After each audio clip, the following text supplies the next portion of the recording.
Hello, good morning. My name is Vinita Shetty. I'm the convener of Placemaking India. Our fledgling mission began exactly 2 years ago with the meeting in Chinchwad in Avada. And we've spent a year, a good, better part of year, actually building the community and discussing issues and, engaging in discourse, partnering with various organizations and individuals. And I've sensed now there's sort of an urge to get the boots on the ground, and really this is why we are here today with Jinal Saula from. She's actually with the National Institute of Urban Affairs and seconded to Ministry of Housing and Urban Affairs as a cities and urbanization consultant. And it's music to our ears to know that the government has actually kickstarted a placemaking marathon. Um, and we'd love to know more about where that where that stands. The second round has been announced, and so Jinal is here to tell us more about that. But before that, we do have a piece of business very important, which is the launch of our Gujarat hub. So regionalization is something we take very seriously. Placemaking happens on the ground; it's very place-based, and where while policy happens in Delhi and the sort of ideation happens in Delhi, but the implementation, the enforcement, all takes place in actually in cities, and smaller cities are particularly important to us because they try harder, and if they can get it right for, the first time around, it's they have a better chance of building the kind of cities we all want to live in. And one of the things we do want to do is get the ethics of the principles and practices of placemaking out to the lowest common denominator, which means local authorities, staff in local authorities, and sometimes that may mean translating documents on placemaking. So this is what our regionalization effort is here to us. We've had a very successful run with Vipra Kothari is on this call as well. She's the hub leader for Maharashtra. And now we're turning to another Western Indian state, dynamic and unmissable in terms of super important, state. And I'm very pleased to introduce Devshri Shah, who will be leading the hub, and very, very privileged to have her as a member. Devshri, if you can introduce yourself briefly and let us know what your plans and personal vision is for the Gujarat. Sure. Thank you, Vanita. Hi, everybody. It's so lovely to meet you all like-minded people. And I'm Devshri, and I've been working as an urban planner with IBI Group since the past 3 years. I was in Bhubaneswar, and I was working with the city there. And then I moved back, and I've always been very, very enthusiastic about public spaces. In fact, so enthusiastic that I got my master's in urban placemaking. So now I want to use that, and with NIUA and the ministry doing such a lovely job by promoting and introducing and encouraging people to sort of join the placemaking movement, I think this is a perfect time to launch the Gujarat Hub. And I'll just quickly share my thoughts on what I envision Gujarat to, and other, of course, other Indian cities to be doing. Um, so, I mean, the perception of public spaces in India has always been limited to parks, playgrounds, and maidans, because that's what the formal public spaces have been seen on the plans recognized by the government. And those are our recreational services, which are provided by the government, which is public in nature. So these parks, playgrounds, they all get one color in our land use, which is like public, semi-public, or and the open space tag that we have. But we all know that there's more to it. So public life and public space here in India somehow till now had a huge disparity. Because we see public life despite that place not being a formal public space, and it is thriving with activities. So it can be from children participating in competitions in a park to a bunch of elder, different demography group just sitting by the Otla in the so that is the spectrum of public spaces that we see in India, from streets which are packed with open markets and people loitering around and people of all age groups to malls, which are the new public spaces, but are they really public? So I think there needs to be like a change in the thought process to what we actually call public and what we enjoy so much. So right now we have parks, we have greens, we have playgrounds, which are in the statutory document, but they have their own limitations to how well the public can actually use it publicly. Whereas streets, community spaces, they are all organically formed. We enjoy it's like our everyday space. Chaika Kitli, we love going there. We love sitting there despite there not being proper benches over there. So why not recognize these spaces and start documenting them? Because we really don't have so much data on them. So this is actually the definition of public spaces and public life. So they can be from community spaces to street vendors to tea stalls to our street, and which gives us so many opportunities to explore our art, our culture, and our history. So in Gujarat, in fact, the place, it is a dry state. So public spaces are one thing that we take pride in and we love. So from Ravivari bazaars, which are packed with people on even on a busy day, to a food truck park or to the heritage precinct or the old city of Gujarat or Ahmedabad. These images are from Ahmedabad. So I think this diversity of public life that we have in any Indian city, let alone cities in Gujarat, is something that I, through this launch, want to explore, document through various mediums using artists, local artists, photographers, my personal academic knowledge of planning and placemaking. And yeah, so that's my idea with launching the Gujarat Hub. And with this, I would like Priyank, who is a chief architect with the Baroda Smart City, and he has been doing some amazing work in Baroda and has implemented a lot of placemaking projects, which I think 5 years back we didn't even imagine could happen. So Priyank, if you can hear me, could you please share your experiences as the chief architect with the smart city? And yeah, over to you, Priyank. Yeah, am I audible? Yes, you are. Okay. Yeah, thank you, Devashri, for introducing me. It's good to know some known faces and some people um, who are on both the sides of where I'm working and where I'm implementing, and my collaborators. Um, uh, okay, so just a very brief story, very informal idea of how this entire placemaking thing started in Vadodara.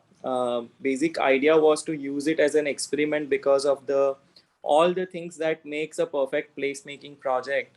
Baroda had the right ecosystem for it. Because of my attachment with universities and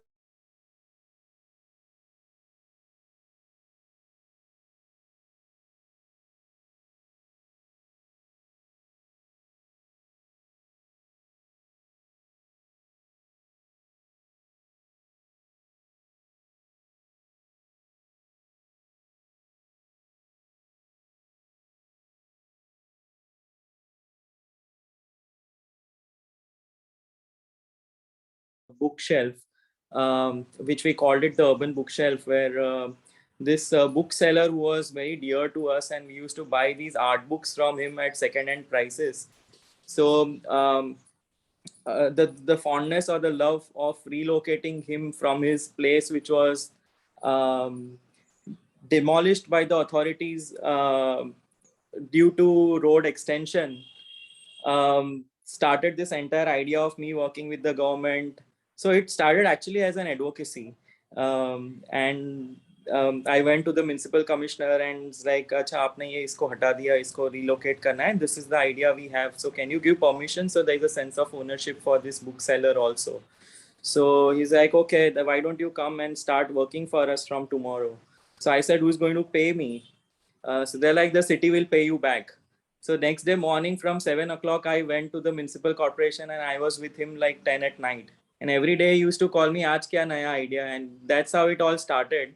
Um, and eventually, like every day, there was a new idea that we were discussing, starting from an unused toilet being converted into a souvenir store, um, a, a, a, a rundown place which was used as a dump yard into a museum of trees, till a formation of a cycle track project through the medium of Cycles for Change Challenge. So now the better part is, because of ministry's help, there is a structured format in which we are able to do these placemaking projects effectively. Otherwise, it all happened as a project bank. So there were like 35, 40 projects that we used to create. We used to show it to the authorities that before, after, only 2 slides, before and after. And it's like, अच्छा पहले ऐसा दिख रहा था, बाद में ऐसा दिखेंगे, आपको पैसा नहीं देना है, बाहर से पैसा आएगा, it is going to benefit this way. And that's how we used to do the projects here. And now I think people have started noticing, and because of this help, especially from the ministry, uh, the cycle challenge, streets for people challenge, the placemaking marathon, there is a structure given to it. So just to summarize, um, it started as a jugaad, and as Devashri had certain photographs which shows that placemaking is inherent in Indians as jugaad, but we need some form of structure to it to just add value and catalyze this idea. And that's what I think placemaking is for us. We should just capitalize on this idea and see how best we can benefit in terms of public spaces. Thank you. Exactly. I completely agree with you, Priyank. And I hope, thank you, Vinita, for providing us this platform, and for us to meet people like Jinal and Priyank so that we can work together to recognize all of those spaces in Gujarat. So I think it's wonderful. Thank you so much. Yeah, we have great expectations of the Gujarat group. And with that, I'd like to actually turn to the main business of the day, which is the presentation and discussion with Jinal. I'd like to introduce Sharaj, our Delhi NCR coordinator. He's an urban planner currently working with WSP India, and he's got experience working on land use plans, geospatial data, and street designs. He's worked on child-friendly cities and Rahagiri, and he is a graduate from the University of Illinois, Urbana-Champaign, and he plays guitar in his leisure time. So over to you, Sharaj, if you could introduce Jinal and take the discussion forward. Yeah, thank you, Vinita, for that lovely introduction. And I'd also like to thank everyone who's attending the session today on a Saturday morning. So today we have Jinal Savla, who's the principal advisor at NIUA Smart Cities Mission. She's an architect and an urban planner, and at the ministry she works on data-driven governance across the smart cities in India. So she initiated the placemaking marathon in India, which started as as part of the Azadi Ka Amrit Mahotsav, celebrating the 75 years of India's independence. So today she'll be sharing her experience on the placemaking marathon in India. So over to you, Jinal. Hi, I'm actually very glad to see Priyank also here. He's been doing phenomenal work in Vadodara and inspiring a lot of the other cities. So Hi, everyone. Thanks, Sharaj, for the quick introduction. And like he was saying, we began this under Azadi Ka Amrit Mahotsav. We were the genesis was that each ministry under Azadi Ka Amrit Mahotsav was told to organize some public events.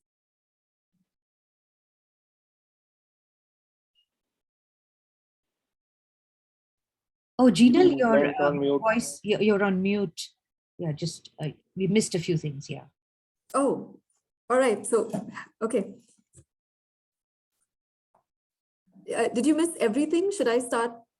No, we missed. No. We just the Okay. last couple of sentences. Sure. All right. So under Azadi Ka Amrit Mahotsav, each of the ministries were asked to organize some sort of public event across the country. And I thought this was a great opportunity to actually not just do general events, but to leverage this opportunity to do placemaking. And we could keep it very short and show transformation in a very brief time in 75 hours.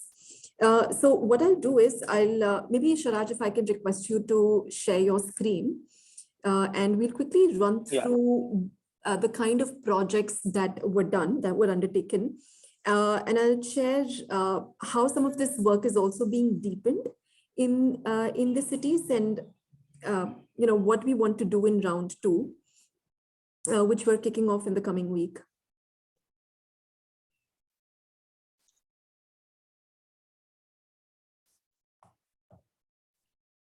Great. So in October, in the first round, we had actually 22 plus, but about 33 cities that transformed 50 plus public spaces, which was about 1 lakh square meters of public space. And these projects focused on building cities for the people and with the people, to make them safer for walking and cycling, to also make neighborhoods, parks, public amenities like Anganwadis and health centers.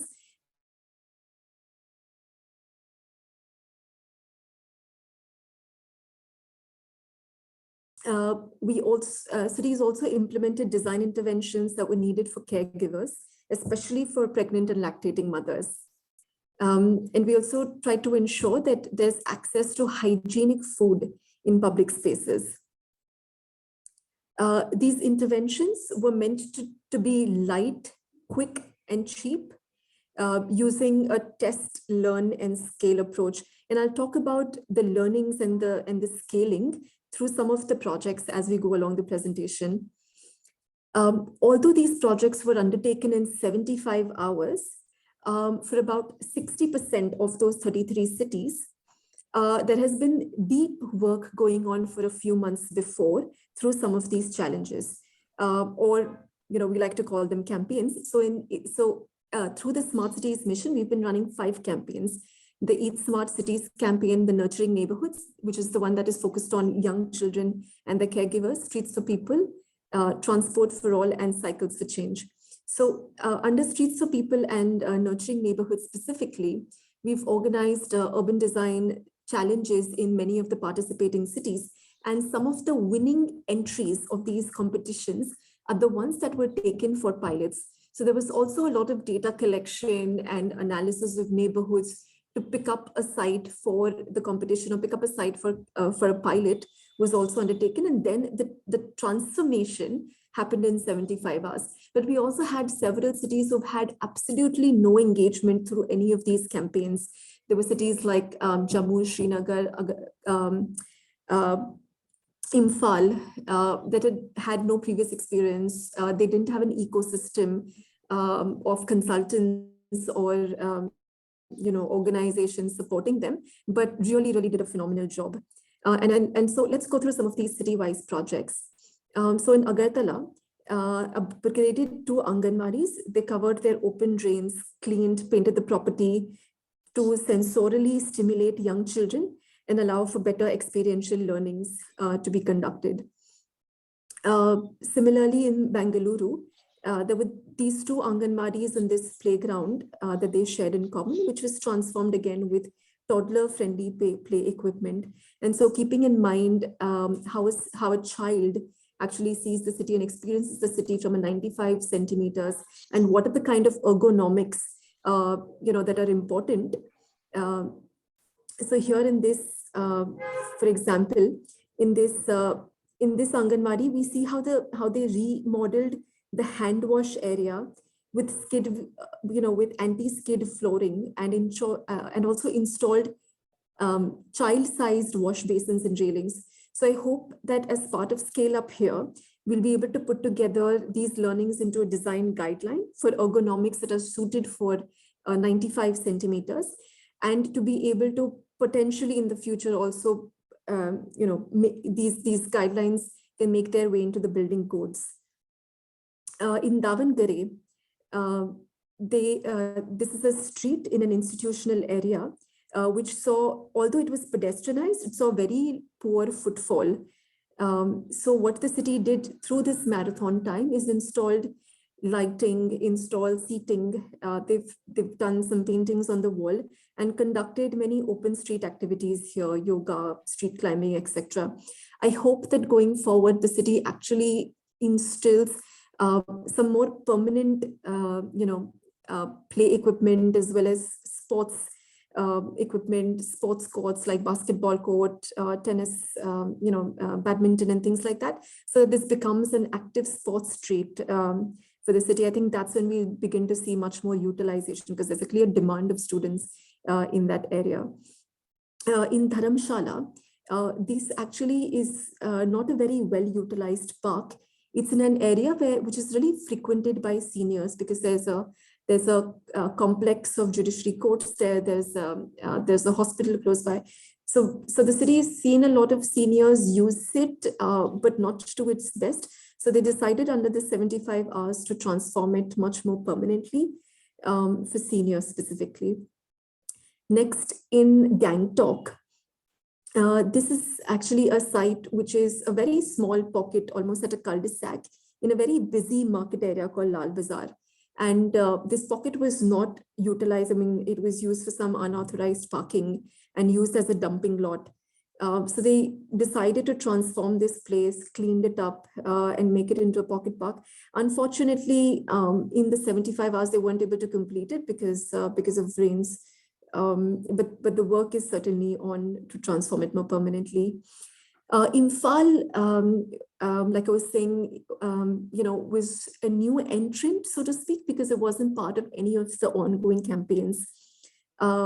So, we tried to get in touch with multiple organizations in the city, and they selected this site, which is interestingly in a neighborhood, interestingly at a cross section of multiple different types of communities, from Tibetans, Hindus, and Muslims. But this intersection here, again, was used as a dumping lot, because of which, even pedestrians were not using the street to the best of its potential. So through this marathon, they were able to get an architecture firm on board who made this design. They were able to get a youth club and volunteers from there to transform this into a small park using very eco-friendly materials and techniques. What is good is that they've now handed over the maintenance of this pocket park to the new Check-On Youth Club, whose volunteers helped in actually building this. So this youth club maintains the park. There's a schedule, and for different volunteers to water the park and to undertake all kinds of other maintenance activities. And in terms of Scale Up, what the city intends to do is actually create like an emerald necklace. I mean, this is just what I'm calling it. So essentially a string of pocket parks. And this is part of their wider strategy to mitigate air pollution and to conserve better water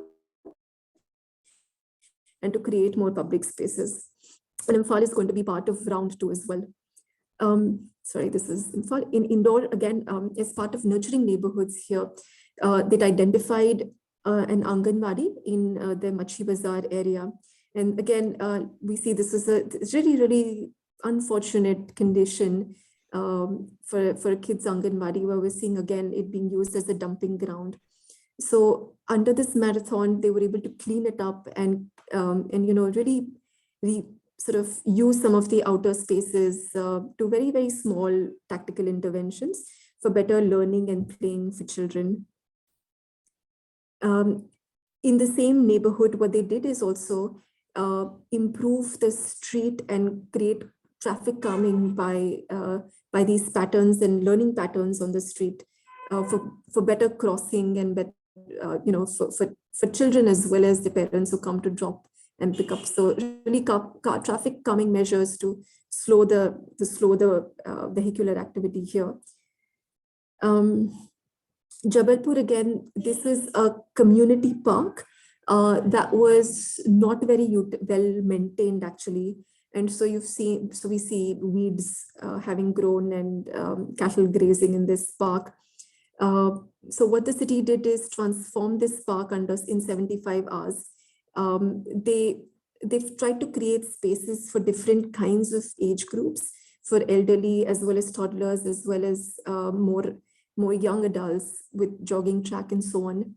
Interestingly, post the 75 hours, the city has been able to, the smart city SPV has been able to form and has been able to sign an MOU with the local RWA, under who now the maintenance activity for this park is going to be undertaken, so that it doesn't go back to the same decrepit condition that it was in before.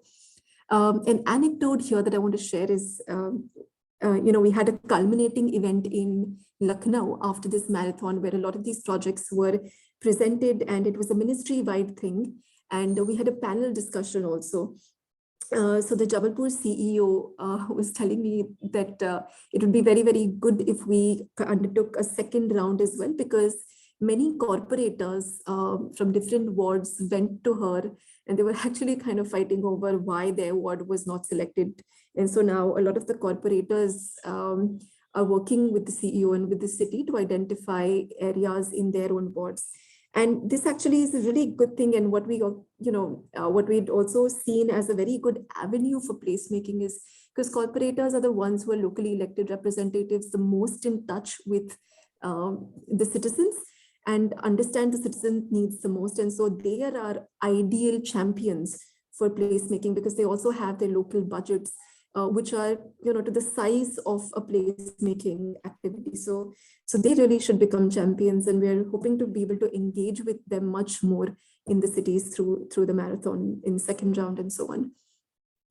To the next project, again in Jabalpur, they were able to transform a public health center to the first of its kind kids vaccination center. And I think many other cities are looking to create more kids vaccination center, looking at the Jabalpur experience. In Jammu, there's this community courtyard in a very dense neighborhood that was highly unutilized. And the city transformed it using tactical means. So the pencils that we see, the colorful ones, actually conceal what was a previously exposed transformer. Here I want to say, in case of Jammu's this courtyard, is that a citizen survey post the transformation showed that while citizens appreciated this transformation, they didn't still feel very safe to utilize in the park. And we don't yet know why this is the case. So the city still needs to investigate the drivers for why people still feel unsafe, and then trace what kinds of measures need to be undertaken to increase utilization of this court. A very interesting and a very, very challenging project that Jammu undertook. And again, let me remind you, Jammu was not part of any of the campaigns before, so they've really not had as much of an experience or hand-holding before. So here, what Jammu did is, in the heart of the old Jammu, there's this parade junction, which sees many many regional minibuses, as well as city buses, as well as all kinds of 4- and 2-wheelers, as well as 3-wheelers and cycle rickshaws, creating a very, very chaotic atmosphere in this market junction. So what they did is create first a continuous carriageway for vehicles, which automatically gave them much more space for pedestrians. They were able to rationalize parking. They were able to create more waiting areas for buses and for passengers. What was really good for me to see closely, because I worked much more closely here with Jammu, that CEO, Ms. Avni Lavasa, was very, very hands-on. So she was deeply invested in this, was able to bring in different stakeholders, the traffic police, the bus operators, the market association to do this. And for them, it was the first of its kind trial. So they also understood that this was not the best solution so far. And they hope to continue to work on this Parade Junction and undertake different types of solutions and different types of organizations of space. So even we were not the most, as ministry who were handholding them much more closely, this was not the best solution that they arrived at. But again, this is meant to be a trial. So they were able to, so they expect to continue this. What is interesting here, again, I want to share an anecdote is from Avni ma'am herself, is that they're actually undertaking a project for smart parking here. And she realized as the CEO that jumping to smart parking without really solving smart parking is this, essentially just being able to have a mobile app, being able to identify which are parking areas. But to jump to that before first understanding what is the right way to park, parallel parking versus perpendicular parking, whether on a street we really need parking or not, how much area we're able to designate to pedestrians. Before solving for those, jumping to smart parking directly is not the optimum solution for the city and really doesn't solve from the perspective of decongestion and so on. So that was a realization that the CEO was able to have through undergoing this trial with us. In Kakinada, this actually photograph is just at the end of one street, which is dotted with lots of eateries and recreational spaces. So here, because there were still vehicles, there was a lot of congestion. So it needed a lot of traffic calming. It needed better lighting even for people to come to these eateries in the evening. And again, it was not very safe. You also saw many cattle and dogs and so on. So under the Nurturing Neighborhoods campaign here, what the city did is first made the street pedestrian, put in a lot of traffic calming measures, and at one node, one corner of the street, they were able to close off the traffic island. If you see here very closely, this was 2 traffic islands. They were combined together, closed off, and they created sort of a space for toddlers and caregivers.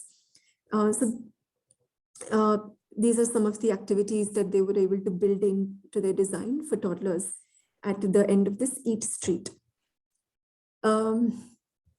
Kohima again has been very, very active and has been a rising star really for all of the campaigns. This is part of the Streets for People campaign here. They've taken one street, which is actually, this is an NH2 street, National Highway 2. That is a very important corridor for transportation in their city. Just excuse me for a second.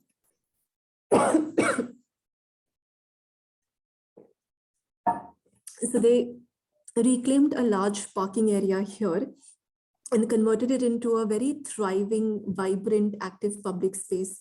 So for the 2 days of the placemaking marathon, then after transforming, they ran like a street carnival with music festivals, yogas, and they programmed it, through the day for very many different age groups and with different kinds of activities. In terms of scale up, under Streets for People, they've been able to institute an apex committee and drafted a healthy streets policy for the city, which is now gone for public consultation. And they're also working on a much wider healthy street strategy for the city. So these are the kinds of impacts that we're seeing with pilot projects like this. Again, this is in Kohima, but under Nurturing Neighborhoods. They were able to, because it's a hilly terrain, they were able to create small, seating nodes, pocket parks on roadsides and through patterns on the streets, able to create much more traffic calming elements so that it's safer for vehicles as well as for pedestrians there. Nagpur here undertook again a very, very difficult challenge head on. Under Streets for People, they took this Sitabardi Market Street and they went through months of public consultation with market associations to and as well as both formal as well as informal vendors, like we see, they were able to arrive at some consensus.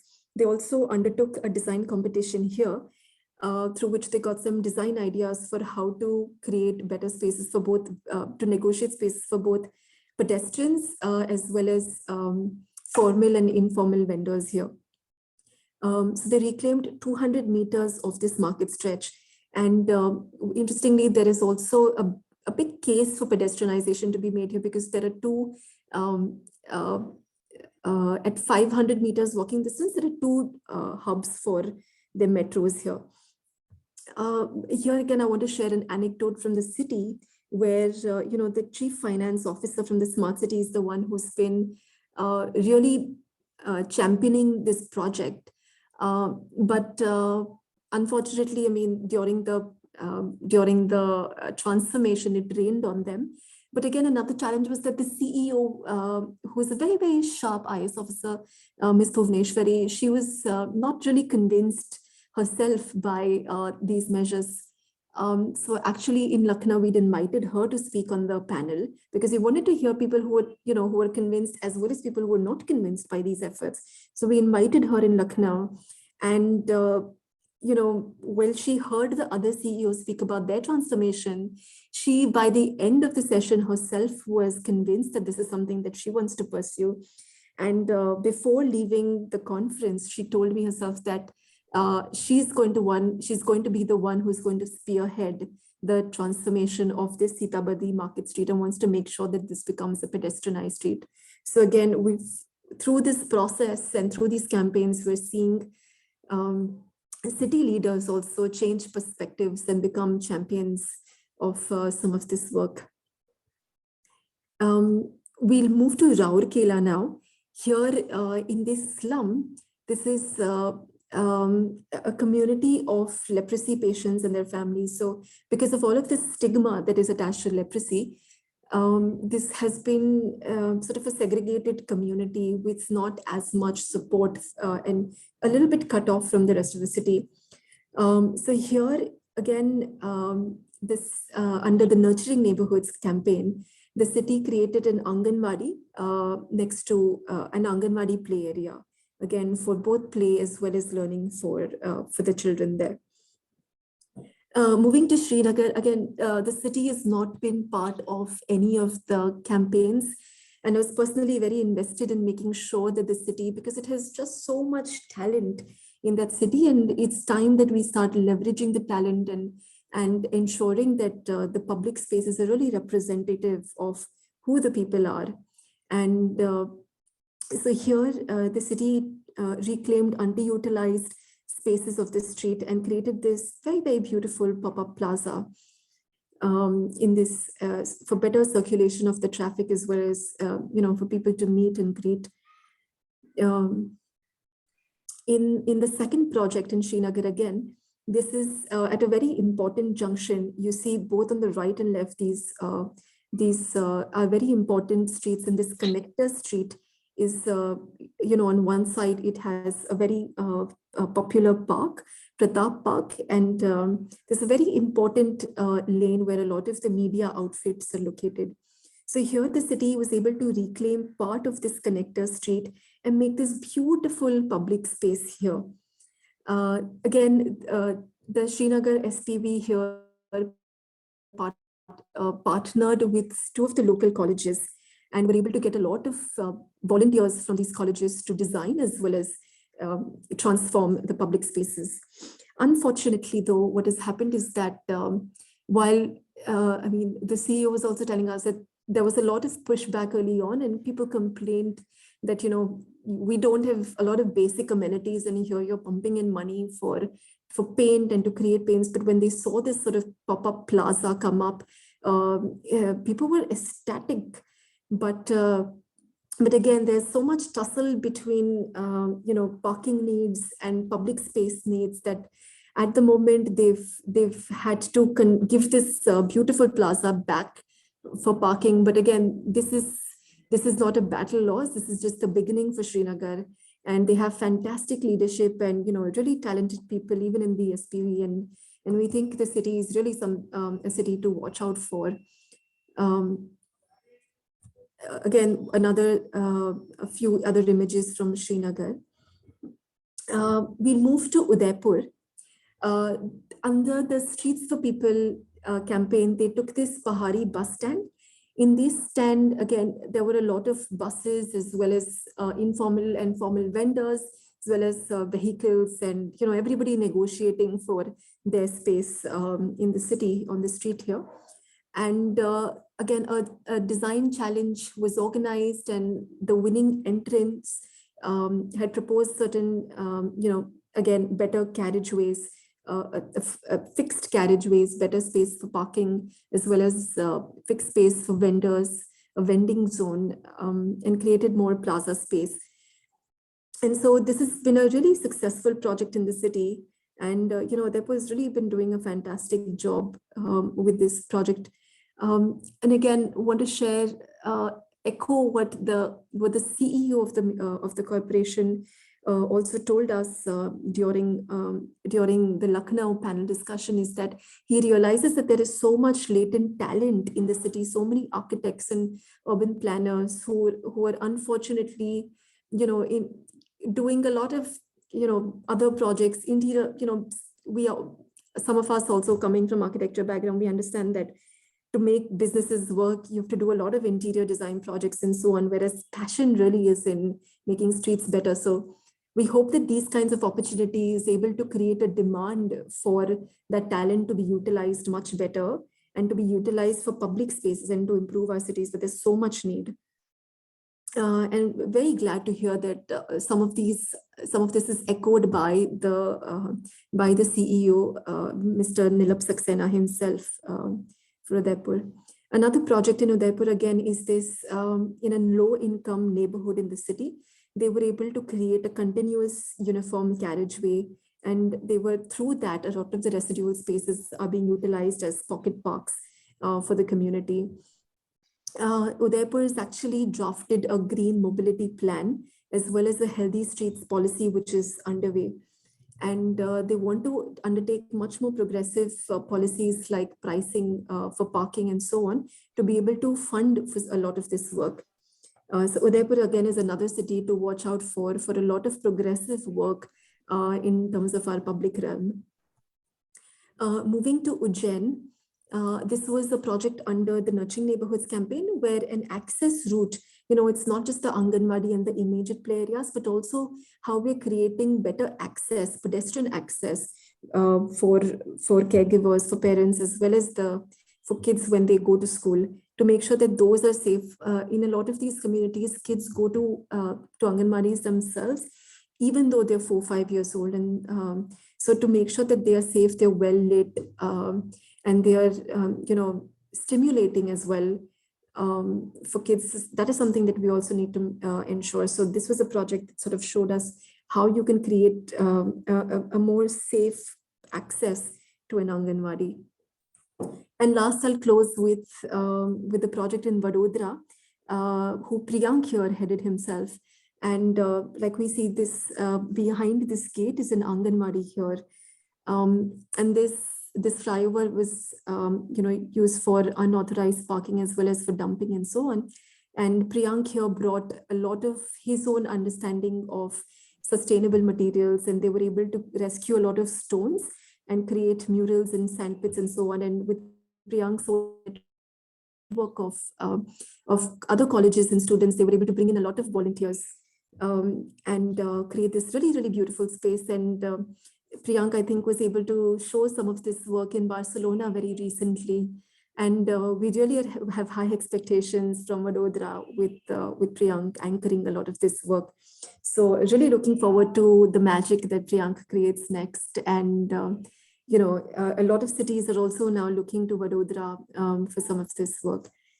And with this, thank you so much. And I'll be happy to take any questions and also ideas, for how we should be to proceeding in round 2 next from some of you guys. So I'll stop here. This was long, I think, but I hope that it was useful and informative. Siraj, over to you. Vinita, over to you. Thank you, Jinal, for that wonderful presentation. I hope everyone got a lot of insight from the projects that have been happening as part of Placemaking Marathon. And apart from only seeing colorful streets, it was great to see, actual impact it has created and how CEOs have taken in consideration the impacts that it has created and how they look forward to do more projects and improve their cities.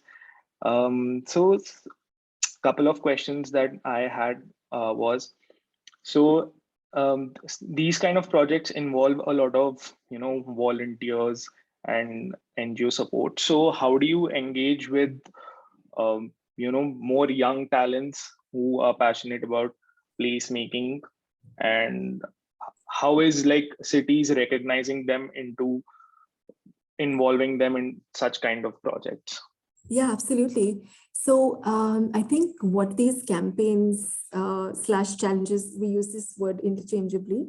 So the Nurturing Neighborhoods, Streets for People, Cycles for Change, in these much more, where we have much more sector level, deeper engagement, design competitions were organized. And, design competitions for public spaces is not something that we see very, very commonly. It's so common in the West, and Vinita can tell us more about it, but we don't do that here, unfortunately. So many, imagine like so many cities, smart cities simultaneously organizing urban design challenge. And this was one formal pathway to bring designers into the fold.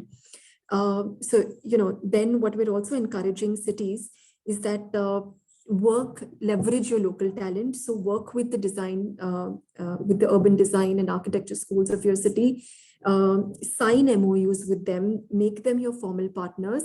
Over time, take the back seat, let them lead the front seat in terms of work with them to identify the areas, create different kinds of programs so that while we do this on a, I hope that we're able to do this on a much more quarterly basis now, with the round 2 coming on, but organize your own programs in the city to engage with these schools formally as well as informally, engage with the students to undertake these placemaking activities.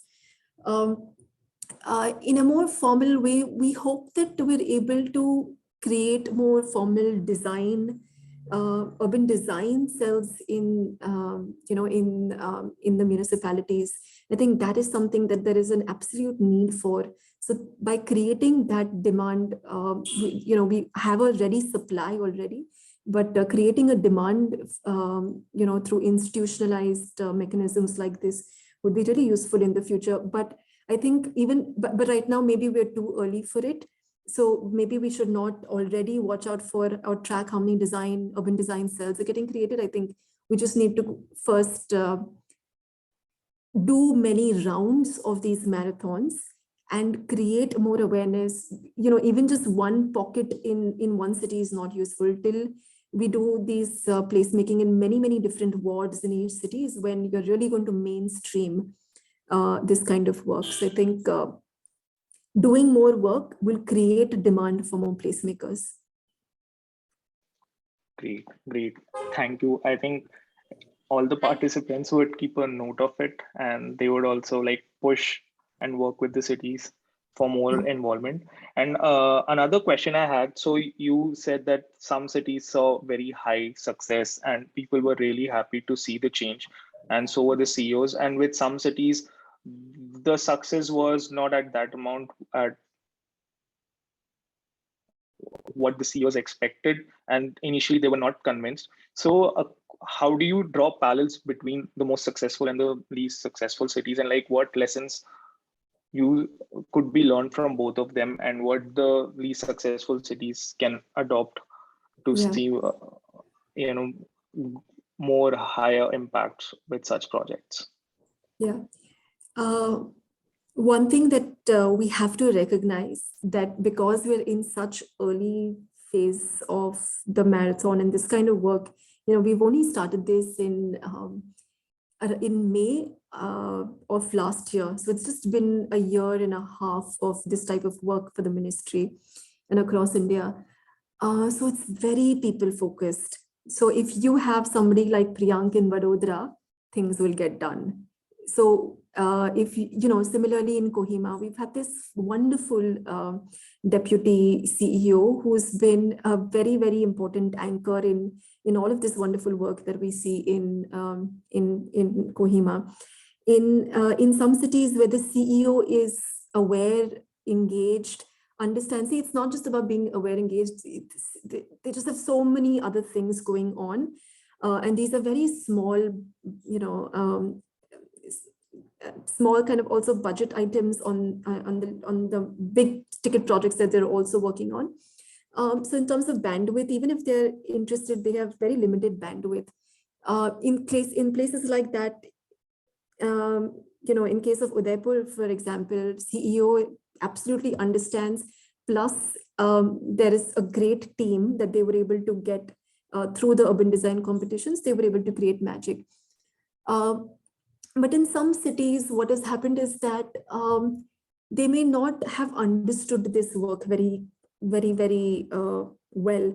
And I'm not going to name the cities, but they've probably not understood what placemaking is. So we've seen cases where, unfortunately, you know, they've they've gone and painted a bridge, for example, and a footbridge, an overhead footbridge, and that doesn't really create a place. Just again, you know, painting murals doesn't necessarily create a better public space. It's one component. So for us also, what we want to do is ensure that when we start round 2, make sure people first identify what are the outcomes they want to undertake, right? So if you want to do something on a street, if you begin with the understanding that you want to improve pedestrianization, you begin with the understanding that you want people to spend more time in that space, then you will create more seating, you'll create more furniture, you'll create different kinds of activities, you'll program it differently. So taking an outcomes-led approach is what we're going to try out in this phase 2. I'll also say that you know, measuring success afterwards, measuring the impact. So even in round 1, we did a survey to collect citizen feedback, but a more you know, measuring how it has performed after a month or after 3 months is also going to be important. But again, we're not harping on that too much, because don't want to spook cities away, and you know, they're going to run away if we have too many things that we're trying to do in one time. So let's get them comfortable with the idea, with the concepts. Let's get them comfortable with trying these out. Let's get them comfortable to failing also. Let us also be much more accepting of failures.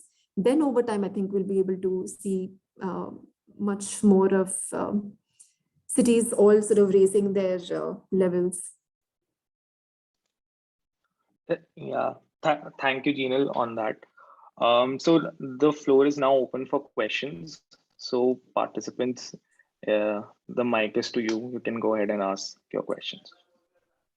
I actually had a question for Jinal. Yeah.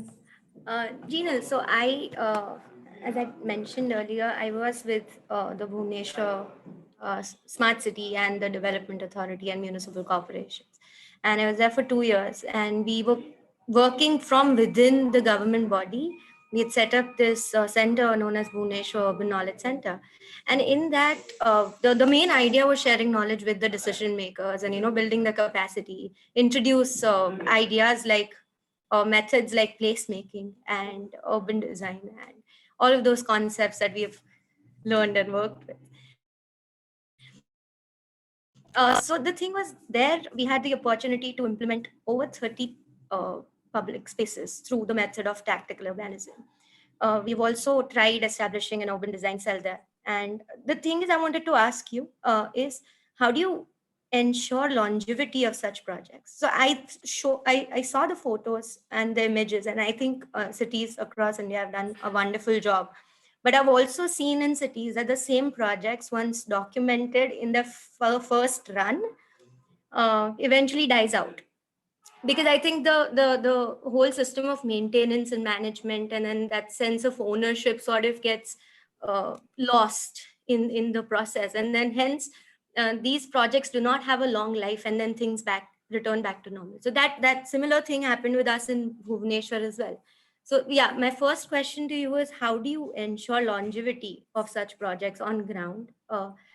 Second is, how do you, so while we were working from within the development authority, and we still are, we also realize that they don't really recognize the importance of this. Hence the funds and the budgets within the city is less or no budgets for such projects, you know.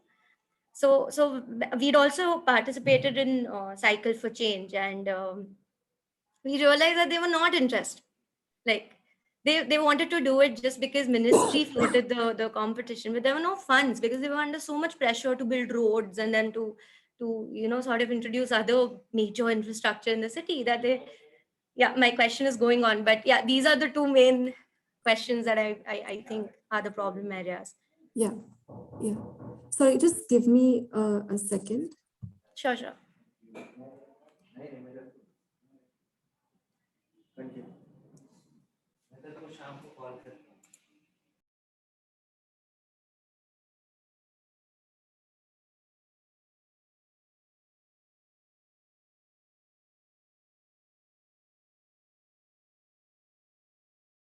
I'm sorry, I had to answer the door. No problem. Yeah, Devji, first, we've managed to get Bhubaneswar on board for round 2. Okay. And in fact, the CEO is also very keen that we get the Urban Knowledge Center, KUDC, Bhubaneswar Urban Knowledge Yeah, Center. BUKC, that's my project, yes. BUKC get involved. That's one. And secondly, also this time we've been able to get all of the cities of Odisha that are eligible, which is above 5 lakhs, essentially Rourkela, Cuttack, as well as Bhubaneswar to participate in round 2. And we hope that the Urban Knowledge Center acts as an anchor for all of the cities. Correct. And the reason why I say that is because the knowledge, all right, let me just rephrase this. What we, to answer your question about longevity, I think what we need to do is, first, a lot of the projects in themselves, because we're doing tactical urbanism, they may not necessarily become permanent if the data says that they don't need to be permanent, right? But while we're designing the projects, we'll have to think about whether it makes sense to even do that tactical urbanism project, but also then think about who's going to do the maintenance and so on.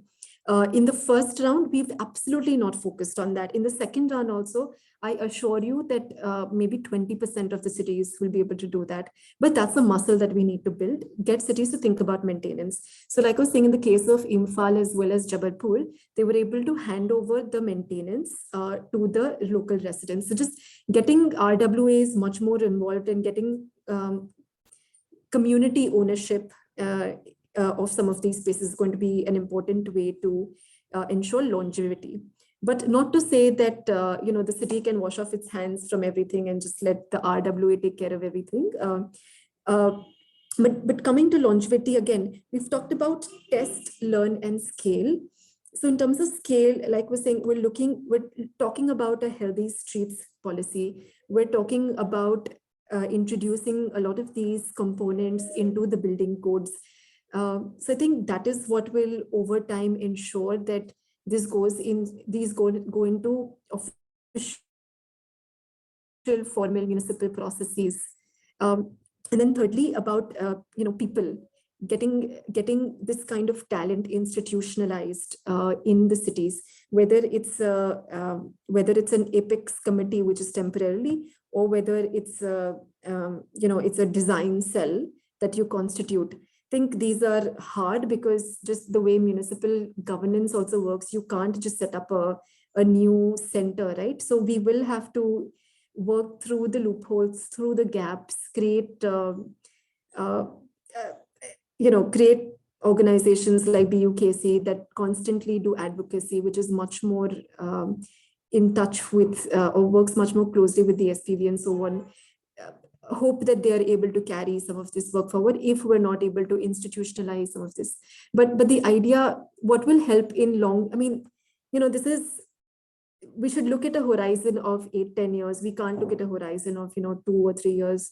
So through these processes, we're right now just building awareness.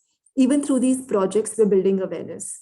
So let's continue to do this. I mean, I also want to personally, and Priyanka and me have had these conversations before, where I want to personally move from just Rahagiri now to these kinds of pilot projects that stay on for 3-4 months. So that was what was your second question again? Sorry.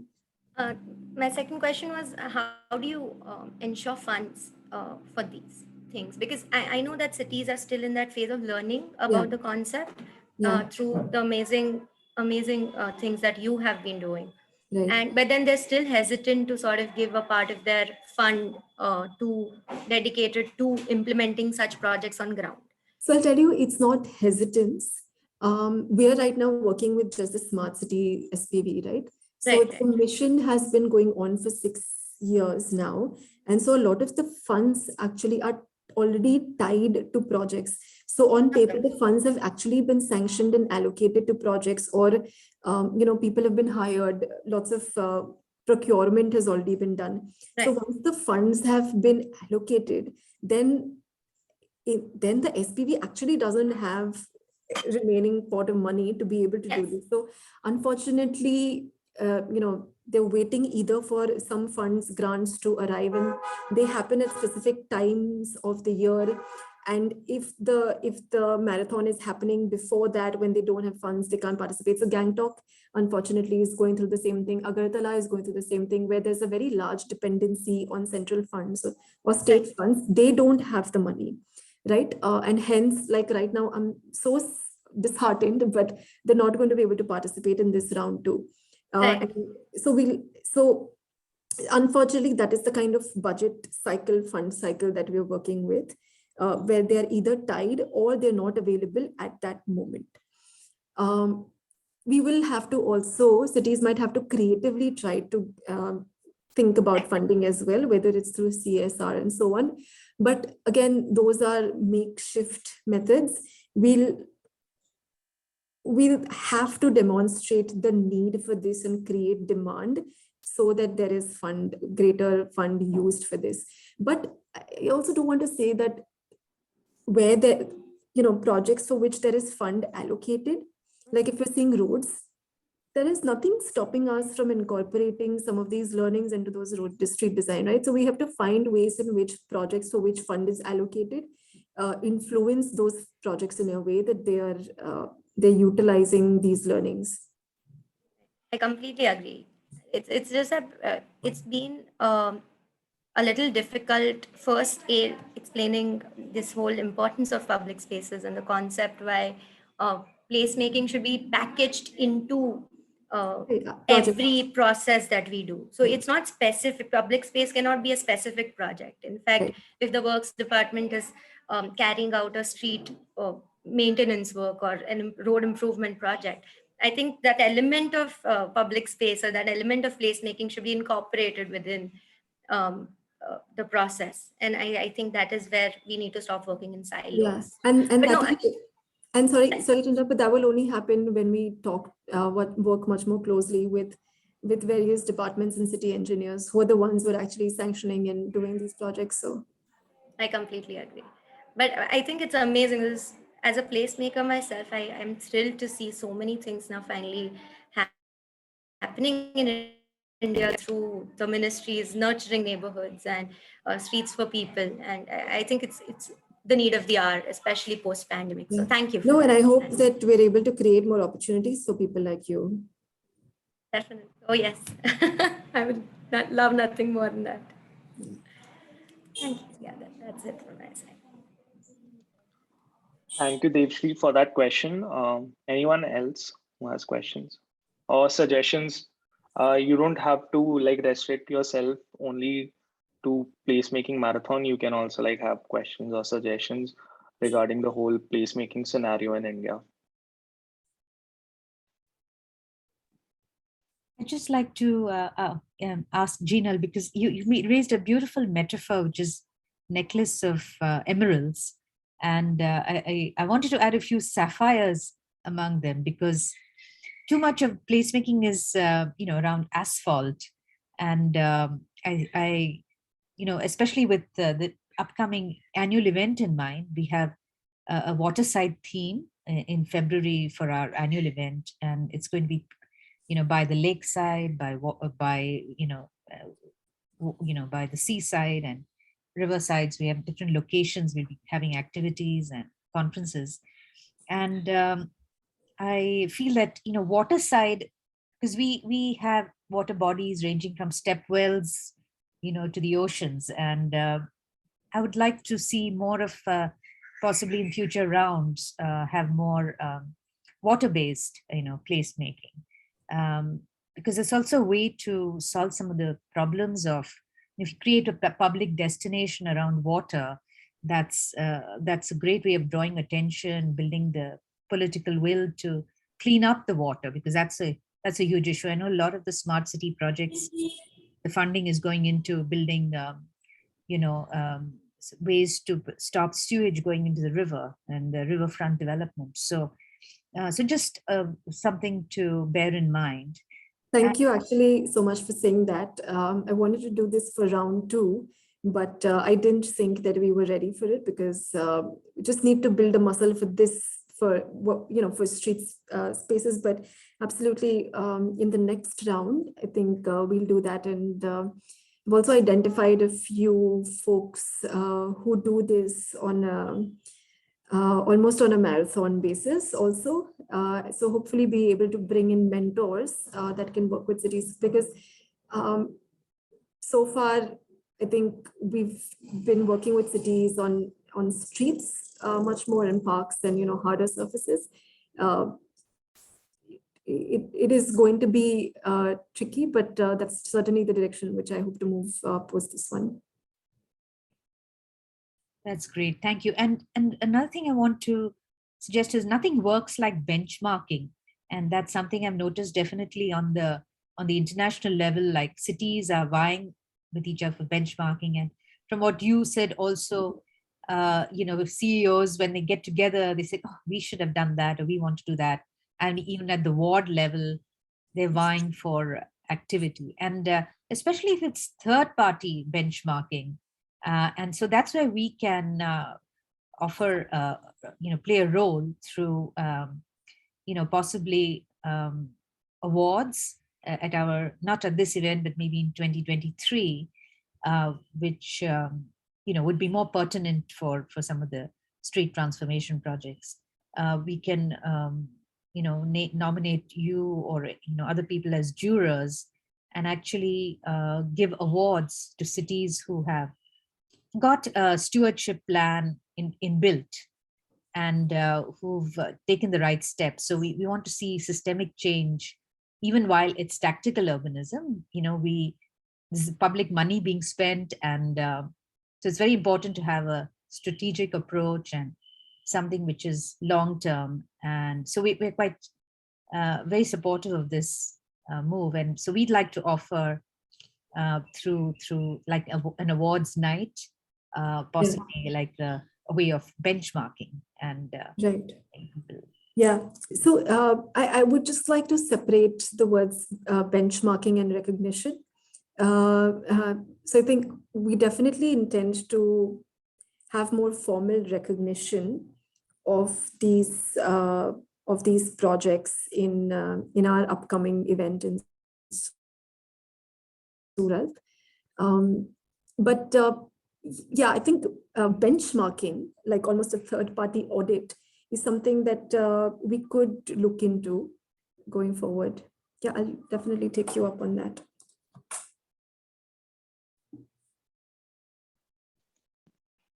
Jinal, I had a question. So, when we are making these tactical urbanism or these, I wouldn't really call them ad hocs, but some temporary changes to a space. But people are usually accustomed to the certain way that space is, and they are accustomed to how it is utilized. And when we are suddenly making changes, I mean, public outreach is a very integral part of it. Like even before starting the project, saying that like especially with street designs, when we're like making separate lanes for pedestrians, or shortening the width of carriageways for the cars to pass through. So how do you suggest to the CEOs how to do that pre-public engagement where people are aware of these events happening in their neighborhoods, rather than just like coming to that place and then they see, oh, it's happening?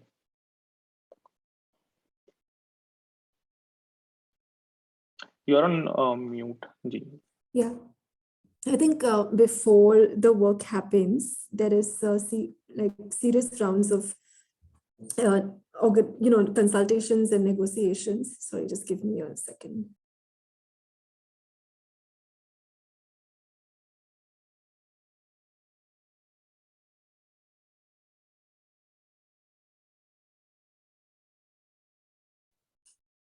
Sorry, excuse me, I have a scratchy throat.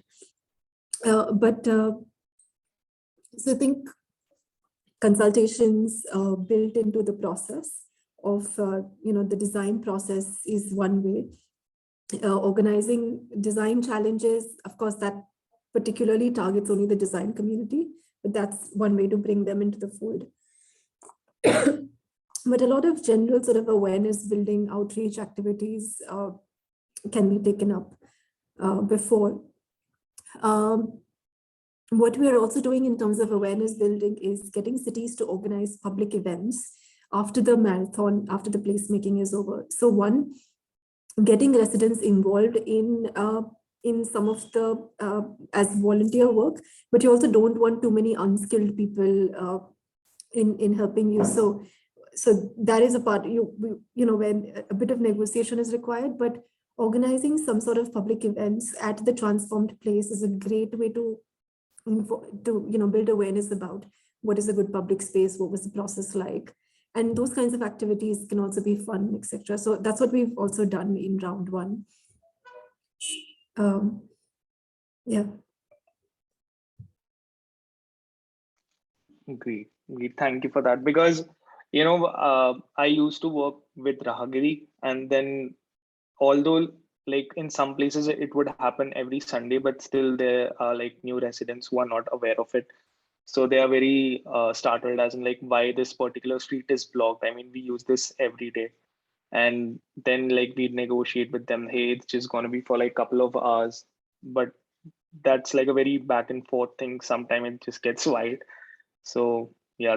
Using social media, using print media, television, radio, things like that. And I think that's whatever avenues you can in advance. Great. Thank you. Appreciate on that. So anyone else who has questions or suggestions or want to share your experience about in placemaking?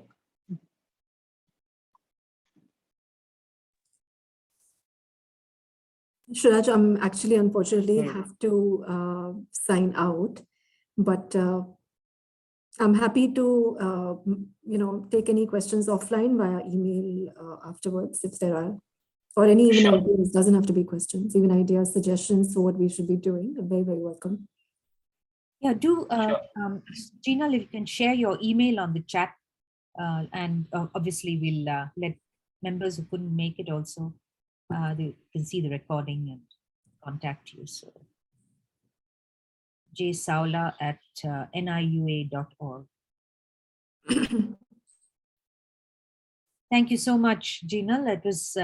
It was much better than I anticipated, because it was so moving to see some of the efforts that have been made, and as you said, building the muscle.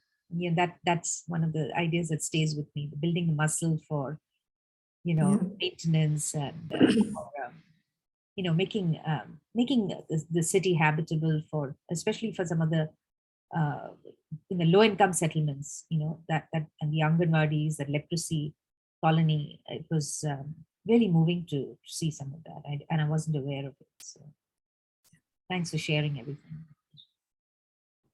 My pleasure. Thank you so much. Thank you for having me.